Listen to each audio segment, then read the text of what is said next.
Ang babaeng magastos dapat iniiwan. Lalo na kung nagsisimula ka pa lang. Hindi dahil masama gumastos. Hindi dahil bawal gumastos. Kundi dahil sa timing.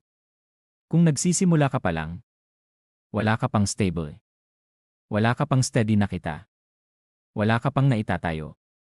Tapos yung kasama mo, luho agad ang hanap. Gastos agad ang priority. Lifestyle agad ang gusto. May problema na. Kasi imbis na tulungan ka umangat, lalo kanyang hinihila pababa. Imbis na mag-build kayo, nagkakautang ka pa. Imbis na makaipon ka, napupunta sa pagpapakita. Hindi relasyon ang kailangan mo, kundi partner na marunong maghintay. Yung marunong mag-adjust.